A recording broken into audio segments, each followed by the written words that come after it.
आज के वीडियो में हम लोग Uttar Pradesh metro rail corporation के द्वारा निकाली गई वैकेंसी के बारे में जानेंगे कि इस वैकेंसी में टोटल कितना सीट है, कब से आपका ऑनलाइन स्टार्ट होगा, सैलरी क्या होगा, एज लिमिट क्या होगा, ये कंप्लीट नोटिफिकेशन इस वीडियो में हम लोग देखने वाले हैं। तो सबसे पहले ये जान लें कि ये वैकेंसी आपका ऑनलाइन रजिस्ट्रेशन स्टार्ट होगा 1 नवंबर से और ये Uttar Pradesh metro rail corporation के द्वारा निकाला गया है। और ये आपका एप्लीकेशन फ़ी जो आपको पे करना है ये 1 नवंबर 2022 से 30 नवंबर 2022 तक, और लास्ट डेट होगा आपका 30 नवंबर 2022। अगर आप रजिस्ट्रेशन करना चाह रहे हैं तो रजिस्ट्रेशन का लास्ट डेट होगा 30 नवंबर 2022, जबकि 1 नवंबर 2022 से ये फॉर्म ऑनलाइन होना शुरू होगा। और ये एडमिट कार्ड का डाउनलोड कर सकते हैं आप 15 दिसंबर 2022। और इसके अलावा जो रिटन एग्जामिनेशन का है वो टेंटेटिव डेट रखा गया है 2 जनवरी 2023 से 3 जनवरी 2023, ये टेंटेटिव है। और ये CBT होगा, मतलब कंप्यूटर बेस्ड टेस्ट होगा, मतलब कंप्यूटर पर इसका एग्जाम होगा। अब इसके बाद यहाँ से नीचे देखते हैं कि कौन कौन सा पोस्ट है। तो इसमें सबसे पहले एग्जीक्यूटिव कैटेगरी पोस्ट में अगर आप देखते हैं तो सबसे पहला है असिस्टेंट मैनेजर, जो सिविल से होगा, जो सैलरी 50,000 से 1,60,000 आपका पे स्केल बता रहा है। और इसके अलावा इसमें जनरल में आपका 7 सीट है, EWS 3, OBC 2 है, SC 4 है, वुमेन आपका 6 है। और एजुकेशनल क्वालिफिकेशन क्या होना चाहिए, तो BE या BTech होना चाहिए इन सिविल इंजीनियरिंग और equivalent from a government recognised university या इंस्टीट्यूट विथ मिनिमम 60% मार्क्स होना चाहिए applying for candidates for unreserved EWS and OBC vacancies and with minimum 50% marks for applying for candidates for reserved vacancies of SC only। और age limit है 21 से 28 साल। और ये आपका medical standards as per Indian railway medical manual में देखेंगे तो एग्जीक्यूटिव टेक्निकल है। इसके अलावा दूसरा सीट है आपका असिस्टेंट मैनेजर, ये इलेक्ट्रिकल पोस्ट से है, ठीक है। इसमें आपका सेम पे लेवल वही है। इसके अलावा इसमें सीट देखिए, जनरल 5 है, EWS 2 है, OBC 1 है, वुमेन 2 है। इसका भी क्वालिफिकेशन BE या BTech है, देख लीजिएगा, इलेक्ट्रिकल है।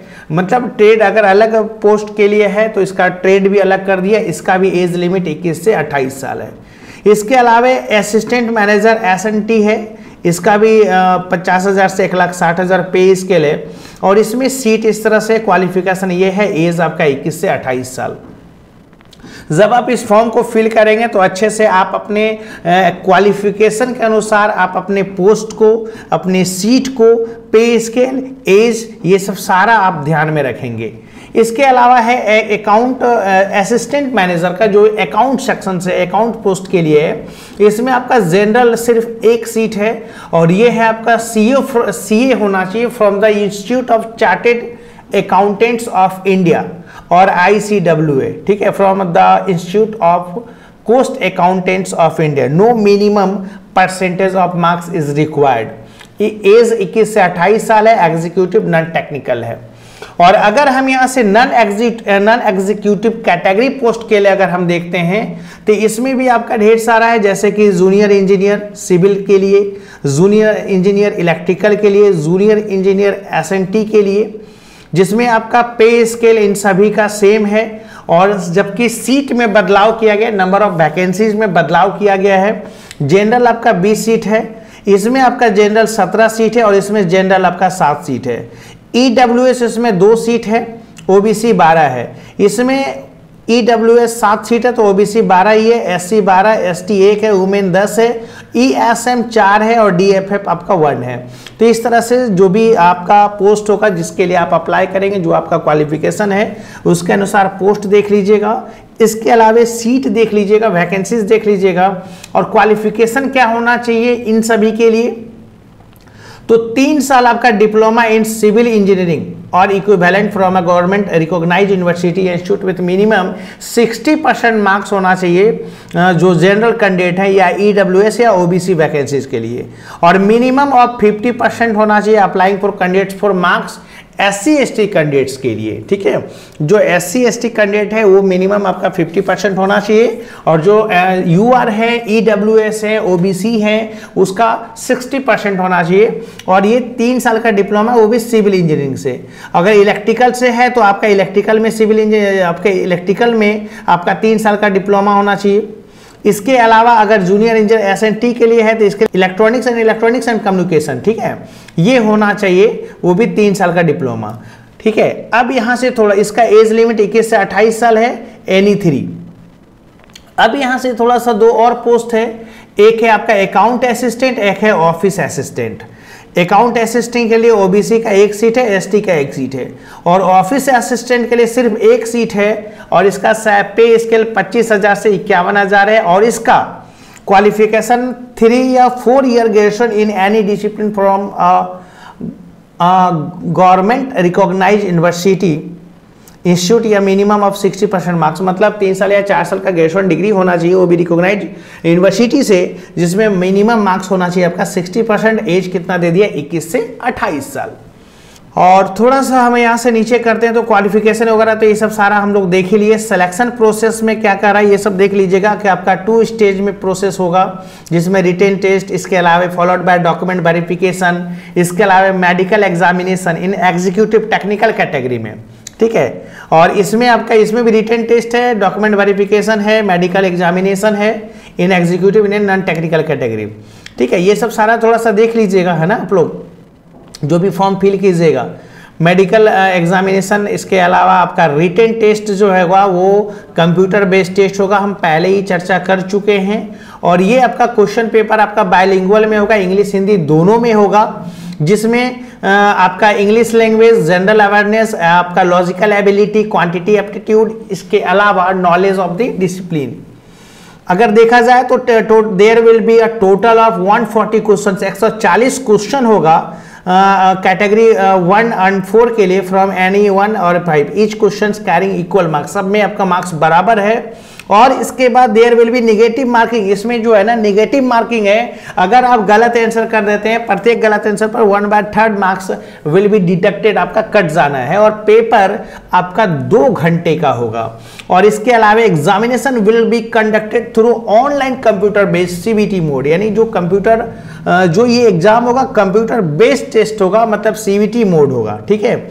और एग्जामिनेशन सेंटर कहाँ कहाँ होगा, तो कंप्यूटर बेस्ड टेस्ट CBT जो है लखनऊ, कानपुर, आगरा, प्रयागराज, वाराणसी, गोरखपुर, मेरठ, झांसी, बरेली, गौतम बुद्ध नगर यानी नोएडा, ग्रेटर नोएडा, गाजियाबाद, अलीगढ़, मुरादाबाद, मथुरा एंड मुजफ्फरनगर और any other city of UP, ठीक है, एज पर रिक्वायरमेंट। ये सब सारा सिटीज है जहां पर आपका एग्जाम होना है। इसके अलावा यहाँ से कैंडिडेट्स जो है आपका एडमिट कार्ड तो कैंडिडेट को लाना ही होगा। इसके अलावा 1 पासपोर्ट साइज फोटो, मतलब जब आप एग्जाम देने जाएंगे तो आपके पास एडमिट कार्ड होना चाहिए, पासपोर्ट साइज फोटो होना चाहिए, जो आप एप्लीकेशन फॉर्म में सबमिट किए सेम होना चाहिए। एक वैलिड फोटो आइडेंटिटी कार्ड होना चाहिए, जैसे कि आधार कार्ड ले जा सकते हैं, passport, driving licence, voter ID, PAN card या और any other valid photo identity proof in original, ठीक है, वो भी जो आप CBT एंड डॉक्यूमेंट वेरिफिकेशन, ठीक है। इसके अलावा कैरेक्टर, ये सब सारा तो देख लीजिएगा बाद में, यानी कॉस्ट ऑफ ट्रेनिंग एंड ये सब सारा आगे का है, ये सब अभी आपको तत्काल जरूरत नहीं है। नोटिफिकेशन में तो खैर कंप्लीट दे दिया जाता है। इसके अलावा रिजर्वेशन है, इसके अलावा एज है, ठीक है। एज रिडक्शन में भी बहुत ऐसे हैं जो अगर अपर एज जिसमें 5 साल SC ST OBC candidate in Uttar Pradesh for reserve post only, और if any SC ST OBC candidates avails benefit of age reduction he will be considered against reserve post only. वो सब आप देख लीजिएगा। एज रिक्वायरमेंट के लिए, एज का requirement तो पहले बता चुके, लेकिन अगर SC ST या OBC इन सब में थोड़ा सा छूट मिलता है, किसी में 5 साल तो किसी में 3 साल, वो अपने एज देख लीजिएगा, उस हिसाब से फॉर्म वगैरह फिल कर सकते हैं आप, ठीक है। चलिए, और पेमेंट वगैरह का ये जो है आपका, जब आप पेमेंट करेंगे एप्लीकेशन फी का, तो इंक्लूडिंग ऑफ ऑल चार्जेस जो कि नॉन रिफंडेबल है, मतलब रिफंड नहीं होगा। UR EWS OBC candidate are required to pay a non refundable fee 590 exclusive of GST 18%, बस एक्सक्लूसिव ऑफ बैंक चार्जेस। मतलब ये जो है ना 590 रुपये आपका जो है ना चार्जेस लगना है, ठीक है। और जो आपका इसमें है, जो शो इसमें आएंगे वो 236 रुपये post executive inclusive of GST. मतलब जो यूआर, ईडब्ल्यूएस और ओबीसी कैंडिडेट है वो 590 रुपया, और जो SC ST कैंडिडेट है वो 236 रुपया। इसके बाद आपका ये सब नॉन रिफंडेबल है, ध्यान रखिएगा। पे मतलब अगर किसी तरह से होगा तो पे आपका वापस, पैसा वापस नहीं होगा, ठीक है। कैसे अप्लाई करना है, तो यहाँ पर www.upmetrorail.com मतलब www.upmetrorail.com से आप क्या कर सकते हैं, इस वेबसाइट से आप ऑनलाइन फॉर्म फिल कर सकते हैं। ये थोड़ा सा कुछ प्रोसेस दे दिया, इस तरह से आप करेंगे, है ना। वो अक्सर लोग कर लेते हैं क्योंकि डिटेल्स आप ही का ही पूछता है, और नहीं समझ में आएगा तो बहुत सारे जगह में आप ऑनलाइन करवा भी सकते हैं। बहुत सारे जगह मार्केट में ऑनलाइन दुकान खुले रहते हैं जो इस टाइप का फॉर्म वगैरह फिलअप करते हैं। तो दोस्तों उम्मीद है आप लोग इस वीडियो के बारे में समझे होंगे कि Uttar Pradesh metro rail corporation के द्वारा जो निकाली गई वैकेंसी है, कंप्लीट डिटेल्स आप लोगों को इसमें बताया गया। फिर भी आप जब इस फॉर्म को फिल करेंगे अच्छे से आप खुद से रीड कीजिएगा एक एक लाइन को, तब इसके बाद आप इस फॉर्म को ऑनलाइन कीजिएगा। चलिए आप लोगों से मिलते हैं फिर नेक्स्ट वीडियो में। जय हिंद।